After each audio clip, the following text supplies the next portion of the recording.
And welcome everybody to another edition of Tobs Talk presented by Thomas and Ferris right here on Greenlight Channel 2. I'm Jake Donnelly, and while it seems like a very long time since the last time we saw each other, the Tobs now sit at 14-13 on the season, one game above 500 after their 8-3 victory last night against the Morehead City Marlins. But before we get to that game against the Marlins, we'll go back a couple of games when the Tobs went on the road to face off against the Wilmington Sharks at the Shark Tank. The Tobs threw Christian Slasnick out on the mound, and Slasnick came up with the best starting pitching performance of the summer for the Tobs. He went 8+ innings. He did not allow a single run. He hit one batter, he walked one batter, but he struck out 7. The Tobs picked up their first complete game shutout, or their first shutout of the season, as Slasnick went 8+ innings. And then Chris Williams came onto the mound, and for the 4th time in as many chances, Williams was able to get the save for the Tobs. Tobs didn't really have a very good game, though, against the Morehead City Marlins the next night. They got drubbed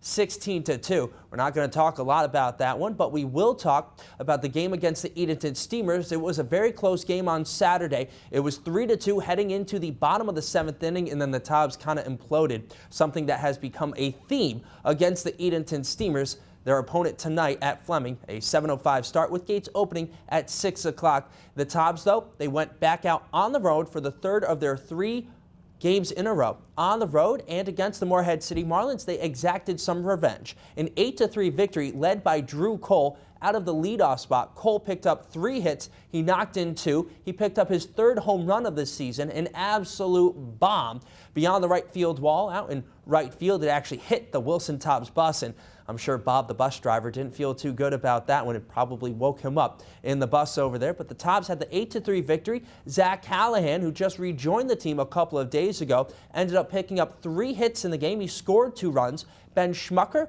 who entered the game 3rd in the Coastal Plain League in runs batted in, well, he knocked in 2 more. He now is 23 on the season, and he's right back at the top of the CPL with those 23 runs driven in on the summer. We'll have Zach Callahan much later on in this edition of Tobs Talk presented by Thomas and Ferris. So folks, if you want to stay tuned, or please stay tuned, because we'll have a bunch of people from Edward Jones joining us, as well as Zach Callahan, head coach of the Tobs, Justin Hay, and he will talk about just how well Zach Callahan has been playing this summer, especially in the first 2 games back, as well as Michael Belcher, who started last night for the Tobs and pitched 5 1/3, terrific baseball, just giving up 1 run, improving to 2-0 on the season. So all that and much, much more on this edition of Tobs Talk presented by Thomas and Ferris right here on Greenlight Channel 2.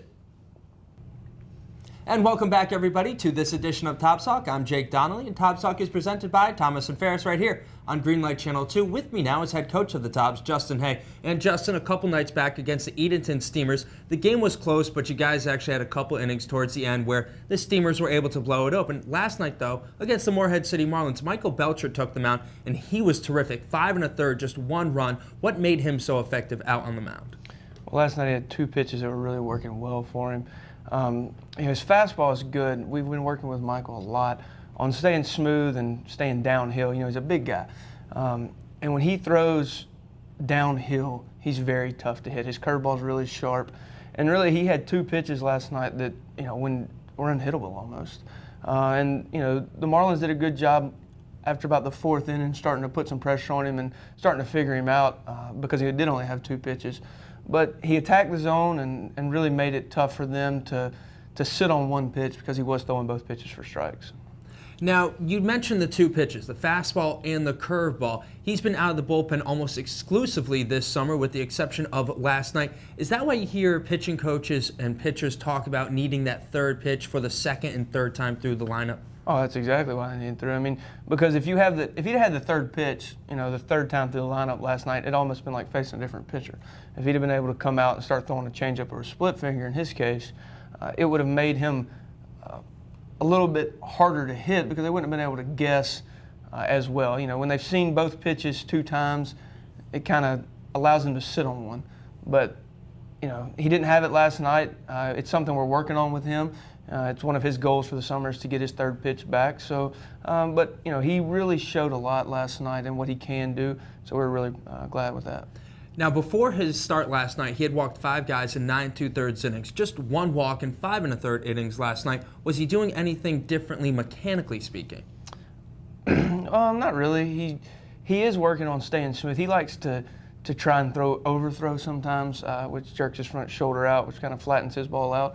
But he really, I tasked him last night with getting ahead early, almost pitching to contact per se the first couple pitches, and then using the strikeout pitch with the curveball. And that's what he did. And he was in the zone a lot last night, which is something that's very big for him.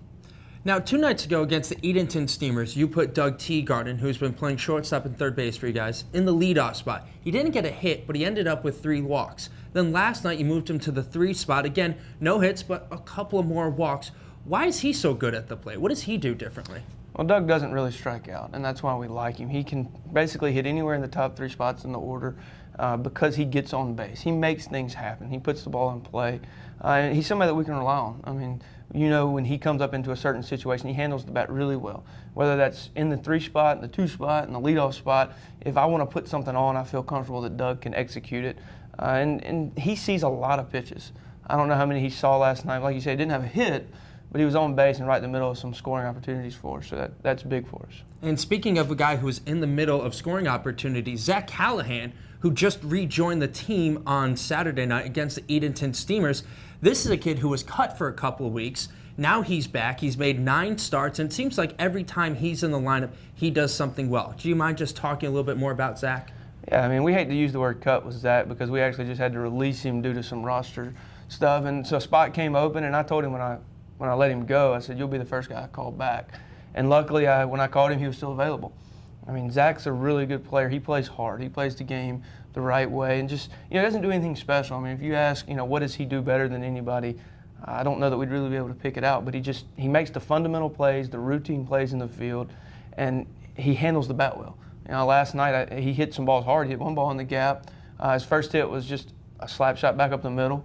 And so, for Zach, he's just a very good fundamental player, and that's something that you need in this league. And he's fresh right now, which also helps, is the fact that he did get a little break, and he comes in fresh, and his hands are still quick, and he's still jumping around the field.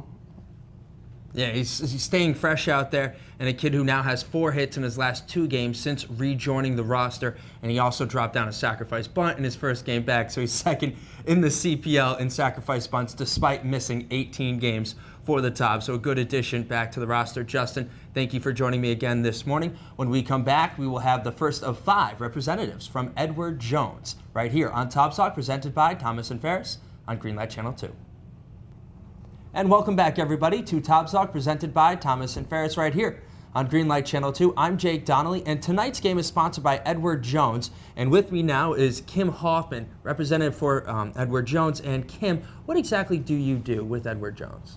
Jake, we help families make sure they don't take too much risk while managing their account so that they can properly plan for and live in retirement so they don't outlive their income. And that's a tough thing. What's the hardest aspect that you guys have to deal with in terms of the financial planning? I think it's just making sure that we really nail down the client's goals and understand what's most important to them. And how long would a conversation like that take? Typically probably an hour on the first discussion, but it can certainly vary from client to client, sometimes a little less, sometimes a little more. And I assume that this isn't just like a one-time conversation deal. I am assuming that you are in constant contact with your clients. It's a lifelong relationship. A lifelong relationship, because you said before we got on air, you like to do retirement planning specifically. Why is that? I think it's very important people have a goal. If you think about it, most of us spend more time planning our summer vacation than we're planning our retirement, and hopefully we're going to live in retirement a whole lot longer than that vacation. That's true. I just don't exactly know what these summer vacations are, but I think that's a problem that's really only for me. But how long would you say the average person has in retirement? Well, if you look at the average life expectancy, or late 80s, depends on how long you retire, but it could easily be 30 plus years. So 30 plus years, you take that from, okay, what's the average retirement age? Probably about 65 or so? Give or take. Give or take. So that's 30 years where someone's trying to plan it out. And if they wanted to get in contact with you in order to start this process, how would they go about that? We're right here in Wilson. And you have, I think, 5 offices, you told me? We do have 5 offices. 5 offices. So it is really easy to get in contact with you guys, isn't it? Absolutely. Okay. And more importantly, for tonight, you guys are going to be at the game as well. We will be. And now, who's throwing out the first pitch? I think Chris Collins is going to throw out the first pitch. Okay, so Chris is going to throw out the first pitch. You didn't want to warm up your arm or anything like that? No, I'm probably not the pitcher you want on your team tonight. That's okay. We've had some really good first pitches and also some really, well, since they're sponsors, just we'll say not as good Some first opportunities. pitches. Yeah, some opportunities to show off that arm, and sometimes the arms are a little bit too strong. But thank you, Kim, for coming in this morning. Really do appreciate it. When we come back, we'll have Chris Rollins, here on Tobs Talk, presented by Thomas and Ferris on Greenlight Channel 2. And welcome back, everybody, to this edition of Tobs Talk. I'm Jake Donnelly, and Tobs Talk is presented by Thomas and Ferris right here on Greenlight Channel 2. Tonight's game, Edward Jones Night at Fleming Stadium, and with me now is Representative Chris Collins with Edward Jones Financial Planning. And Chris, you do a lot of retirement planning as well. How did you get into that? First and foremost, I'd say family. I've had a father, uncle, and brother that have worked with Edward Jones at some point in time, and coming up through school, saw how they treated their employees, and one of the best places to work, I feel, and fortune says as well, so I feel very blessed to be in the seat that I'm in. And you're a guy that grew up and has lived in Wilson pretty much your entire life. Did that have anything to do with trying to give back to the community in terms of financial planning? Absolutely, absolutely. Being born and raised here, noticed it's a city that definitely reaches out, tries to help in as many ways as possible, and wanted to establish myself here to be able to help down the road as well. Now, one of the times that you ended up leaving Wilson was to go to college, where you went to UNC Wilmington. And in high school, you're a little bit of a ball player as well. I found out that you are throwing out the first pitch tonight. How's that arm feeling? Fine now. After the pitch, maybe a little different. Used to play high school ball there, so excited about getting back out there and enjoying a good game this evening. And you have been doing financial planning in Wilson for how many years? Right at 13 years. Right at 13 years. How long did your uncle and father end up doing it for? My father was right at 30 years, and my uncle about the same. He's still in the business as well. Okay, so there are a couple of Collins, or does he have a different last name? He's a Clement, and he's in Pinehurst. Okay, so he's in Pinehurst. You've got the Wilson part of it down here for the financial planning. Yes. Okay, are you trying to eclipse either one of them? You want to do it for a little bit more than 3 decades? Or do you think by that time maybe you would have also got into the retirement part of that? I plan to work as long as I'm healthy. I enjoy what I do, and feel very fortunate to work for the company that I do. All right, well, Chris, thank you for coming in this morning. When we come back, we will have another representative for Edward Jones right here on Tobs Talk, presented by Thomas and Ferris.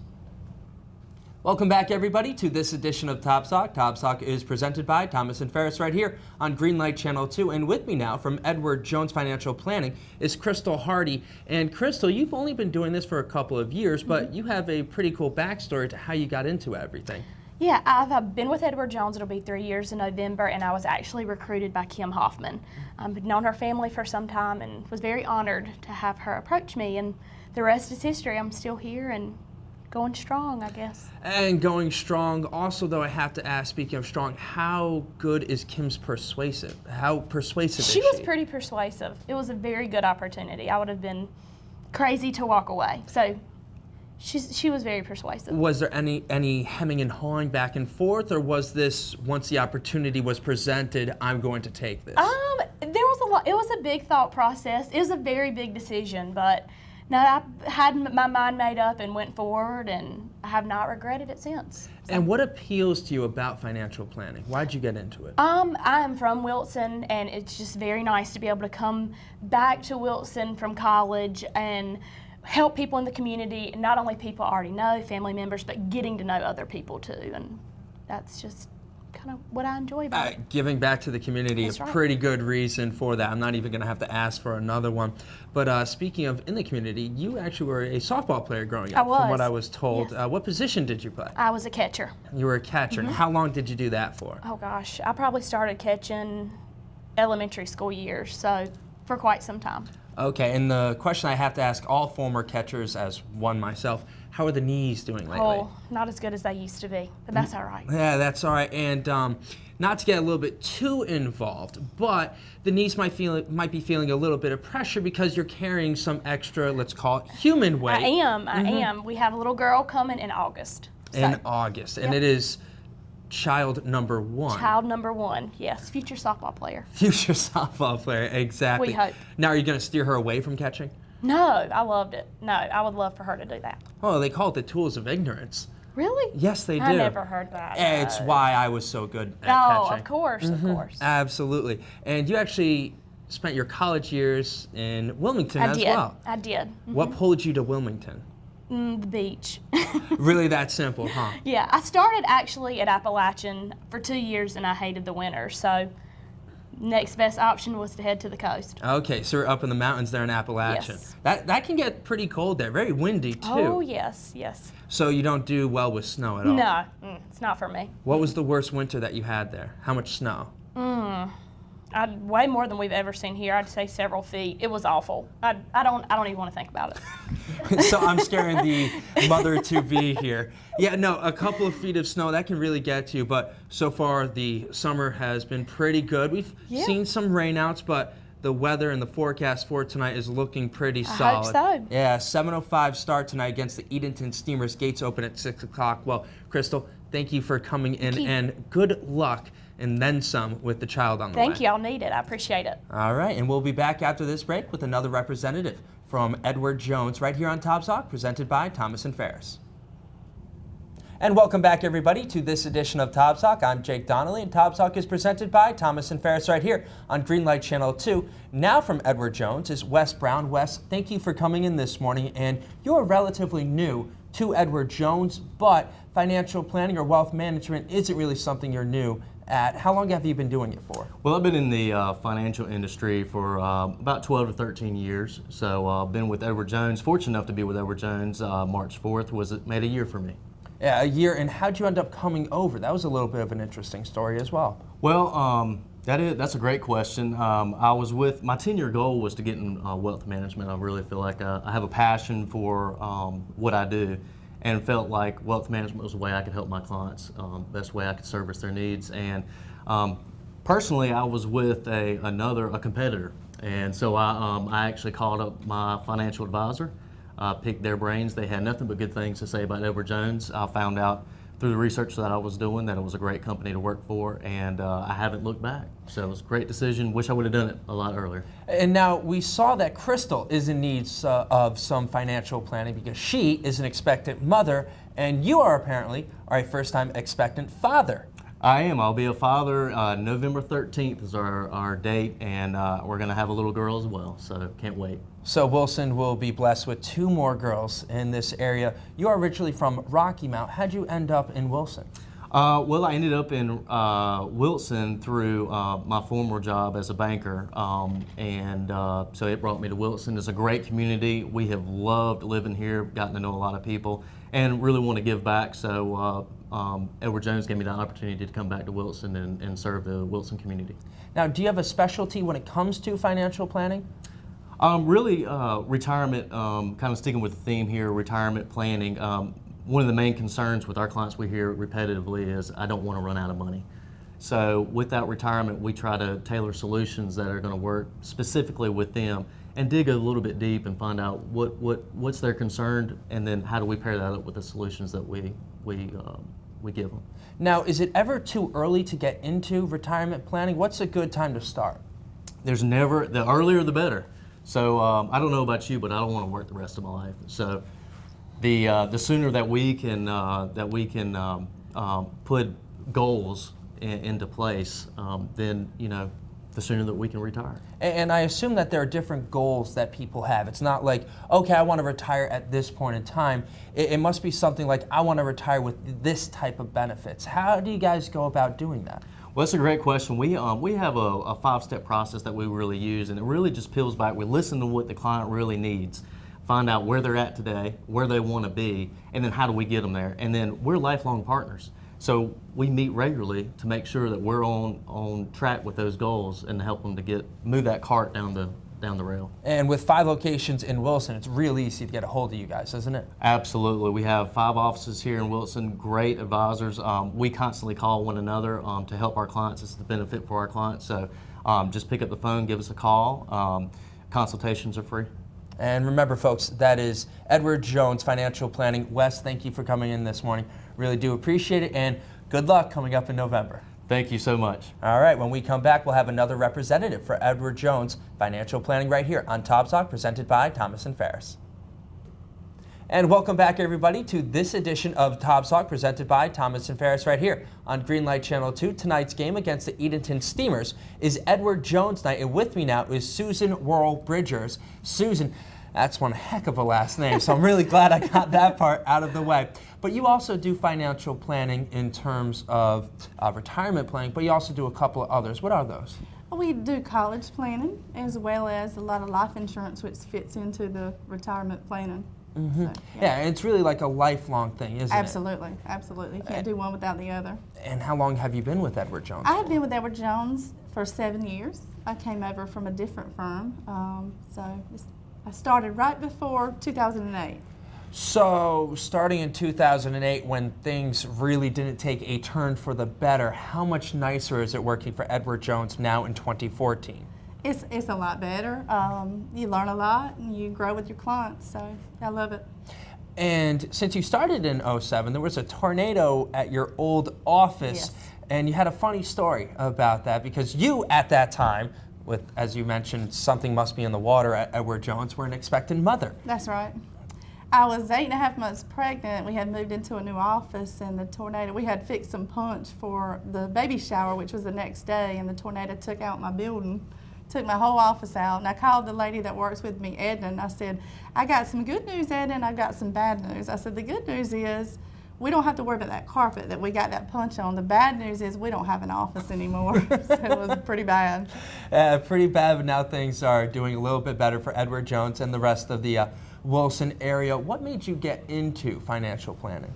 Well, that's a cute story too. Me and my dad actually had a produce stand prior to me working with Edward Jones. And so in the winter when we had some downtime, I was in college, we started in the 90s doing some day trading. So that started me with the investment side, really liking stocks and things of that nature. And then I went to work for a life insurance company. So that really captured my heart because it's really awesome when you can do a lot for families that have lost a loved one and help bring a check to the family. So that's where my heart and soul is. And so you do some of this stuff, I assume, with Edward Jones as well. Absolutely, absolutely. So would you say that's your favorite part about Edward Jones is really the comforting families in times of stress? Absolutely, and you can do so much to help people if you just assist them and make them think about where they need to be and where they're trying to go. All right. Well, Susan, thank you for coming in this morning. you. I really do appreciate it. Tonight's game, a 7:05 start against the Edenton Steamers. Gates open at 6 o'clock. If you couldn't tell by now, it is Edward Jones night at Fleming Stadium. When we come back, we will have second baseman and middle infielder for the Wilson Tobs, Zach Callahan, right here on Tobs Talk, presented by Thomas & Ferris on Greenlight Channel 2. And welcome back, everybody, to this edition of Tobs Talk. I'm Jake Donnelly, and joining me now is Zach Callahan, second baseman for the Wilson Tobs. Zach, it is so good to have you here this morning. It's also real nice to have you back on the team after a couple of weeks away. Thank you for joining me this morning. Appreciate it. Feels good to be back. I was about to say, it must feel really, really good. I think everybody wants to know, what were you doing in the couple of weeks that you were away from the team? Just living a little boring life. I mean, I was coaching 12-year-olds baseball, but you know, I want to play. Don't really want to coach, and just hitting in the cage and working out. Now, I said the wrong thing earlier when I was interviewing head coach Justin Hay. I said you were cut, but really you weren't cut. You're more released because you were a conditional guy. What did Coach Hay say in that meeting with you? Just that, I mean, I was doing well. You know, just it's bad that the situation we were in, it was bad because I was just temping. I ended up doing well. New guys come in, they're already full contract, so they got to get their time in. But he told me don't go away because he's going to try to get me back. So he said don't go to another team just yet, but just keep me on the line. And we were actually trying to get Zach on a different team. The Florence Red Wolves were interested, but they never apparently picked up the phone, and it's working out well for the Tobs. At the time that Zach left, he was batting .296. You came back, you picked up a hit in your first game, also a sacrifice bunt. And then in last night's game, you picked up 3 more hits to give you 4 hits in the last 2 games. You have 5 sacrifice bunts, though, on the season, which is somehow second in the CPL despite missing 18 games. But you had a really kind of quick back and forth with Drew Cole after you got on base in the first inning. What was that? It was like Drew, when I was here for the 2 weeks, Drew Cole always got on, hit, walk, whatever, and hey, it was automatic, sacrifice bunt, and I was like leading the league. I'd go 2 sack bunts, maybe 3 a game, and they're like, yeah, you're leading the league, and I go away for 3 weeks, I come back, and then you tell me that I'm only like 2 off. And I was like, all right, I'm the guy, I gotta take my lead back. Get one done the other night against Edenton, and then we go back to Moorhead. And all of a sudden, Drew starts off with a game, and I looked at Coach and I was like, I'm getting my lead back right here. And I was like, give me the bunt. That was it. And unfortunately for the Tobs, Zach wasn't able to get the bunt down, but change of fortune, a good single right back up the middle, almost getting the RBI, but kind of hung up in center field, so Drew had to stop at third. Last night's game, you had a single up the middle, and then you had a great hit in your last at-bat, or second to last at-bat, a single through the hole on the right side. What is it that has you seeing the ball so well this summer? I'm just staying loose. I'm really big into the mental game and just staying loose and relaxed. And one of my coaches in high school, I was lucky enough that he's a sports psychologist, and he's just simple stuff that just keeps you relaxed, doesn't make you pressure. I think I had 3 hits off of 2 strike counts, which mostly when you get pressure and you feel like you got to come through, and it's just staying loose and just letting the game come to you, not so much. Now, yourself. Sorry for interrupting. Do you have any superstitions that you do right before going into the box? Not really. I don't like, my whole superstition, I think, is one game, my buddy that plays for USC, he's like, I don't get out the box, and it helps me stay focused. Hitters will step out, do their little bat and glove routine or whatever. I don't get out the box. That was my personal routine and superstition because I think the game, I actually started it for fun. I was joking around, see if it works. So I was like, don't get out of the box even when you get your sign. I think I got 2 hits that game. Ever since then, I don't get out the box at all unless I got to. And clearly you're batting well in 9 starts with the Tobs. You're over 300 with that 3-hit performance last night. You do a great job laying down the sacrifice bunts, but you also play a very good second base. The one thing, though, I have to ask, what is the hardest transition? Because guys always talk about the transition from the BB core bats to the wooden bats. It doesn't really seem to affect you all that much. What's been the hardest transition for you? Just knowing your role. My college I was at, I'd get a couple of bombs here and there, but my size, my role, I hit 2-hole. I'm not a 4-hole guy. I'm going to hit singles. Just know your role. Don't try to get too big. Don't get too big for the situation. Just let the game come to you. And you're a guy that, because of that release early in the season, then going back and then coming back to the team after being away for 3 weeks, you're a guy who's kind of been in a different situation. How did the guys treat you when you came back? Oh, it's like I never left. They were all happy. I got huge hugs when I got back in the locker room the next day, and it was basically where I left, we picked back up, and the new guys were cool. They were like, so you're Callahan, the guy that I hear so much about, and I was like, yeah. I guess so. Yeah, I was like, I guess so. I hope it's good things. And I was like, just never. It was like my friends from day one. Yeah, and the Tobs have won 2 out of 3 since you have come back. Just dropped that 1 game against the Edenton Steamers, and tonight the Tobs will play the Edenton Steamers with a chance to actually ruin the Steamers' first half, because if the Tobs beat the Steamers and the Petersburg Generals end up losing to the Peninsula Pilots, it will be the Pilots who won the first half of the East Division. Does that give you guys any extra motivation, or is that not something you think about going into the game? You kind of think about it. It's always fun to spoil someone's lead, especially when they put the butt whooping on you the last game. So it's always good. Ruin their little fun. They ruined us, so we're going to ruin their fun. And the thing is that the Tobs are playing well against the Steamers. It's just that it's the one big inning. What has Coach Hayes said to try to really take away that one big inning? We just got to, we gave up a lot of free bags last game we played, a lot of walks, a lot of, up the middle, not holding the runner on as well as we should. And just got to eliminate the free bags, because that's the team that's going to take every mistake you make and really make that big inning pop. All right, so Zach, a lot of these questions have been a little bit on the easy side, but now it's time for the hardest question that I can ask you. So you really got to think hard and you got to think quick. All right. What is your favorite baseball memory? It could be from any time. We had John Valak talk about a home run he hit when he was 12 years old. So when I say any baseball memory, I mean any baseball memory. What's your favorite baseball memory from when you were playing? Actually, probably happened this last year. My favorite baseball memory was I was in my JUCO, and I wasn't known for a hitter. And in high school, like, defense kept me in the lineup, so I was like, know your role, just be the 2-hole sack bunt guy. But all of a sudden, first game, I hit 2 home runs. And I had like a great year hitting. I don't know where it came from, because I was like, I've never hit home runs in my life. And my coach comes up to me and goes, I recruited you and you weren't a hitter. Where'd you learn how to do this? I was like, I don't know. He goes, you take steroids? I was like, no. I was like, look at me. I was like, no shot. And he was like, I don't care. It makes me look good as a recruiter. I was like, I'm just doing my job, man. I was like, I know her. I never hit 4-hole, hit it all year. I was like, that's not me. Yeah. Kind of like what you were talking about in the office. You're like, thought you were like a big guy. You hit home runs. I was like, that's not me. Now, I was looking at Zach's stats before he came here to the Tobs this summer. 5 home runs, a guy who was really just bashing the ball all over the place for USC.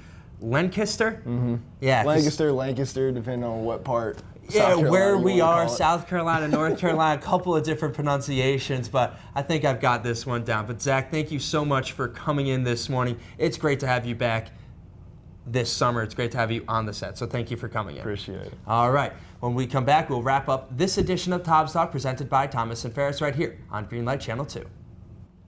And welcome back, everybody, to this edition of Tobs Talk presented by Thomas and Ferris right here on Greenlight Channel 2. I'm Jake Donnelly, and at this point, I'd like to thank everybody who came in this morning. Head coach Justin Hay for the Wilson Tobs, as well as Zach Callahan, who I know must be tired after the Tobs got back in at about 12:45 this morning. I was going to say last night, but really, once it hits that midnight, it's back again to the morning, so I'm working on about 5 hours of sleep, and so Zach Callahan maybe a couple hours more, and I know that young man has to be tired, as well as all 5 of the representatives from Edward Jones Financial Planning. So thank you to everybody who came in this morning. Remember, folks, tonight's game, a 7:05 start with gates opening at 6 o'clock against the Edenton Steamers. It is a chance for the Tobs to play spoiler, and while the Tobs won't be able to clinch a playoff berth, something they've been striving for the last 5 or 6 years, they can play spoiler and ruin a playoff berth for the Edenton Steamers, because if the Tobs take out the Steamers and the Peninsula Pilots take out the Petersburg Generals, the Pilots, who currently sit at second in the East Division of the Coastal Plain League, will jump ahead to first, tying themselves with the Steamers, but they will get that automatic playoff berth thanks to the third tiebreaker, which is runs scored, kind of like the World Cup where you go by run differential or goal differential. I guess everybody's catching on to the World Cup fever. But remember, folks, tonight's game, a 7:05 start against the Edenton Steamers. Tobs are 0-3 on the season against the Steamers, looking for their first win this summer against the boys from Edenton. Gates open at 6 o'clock. This is Jake Donnelly saying thank you for tuning in to another edition of Tobs Talk presented by Thomas and Ferris right here on Greenlight Channel 2. We'll see you all at Fleming.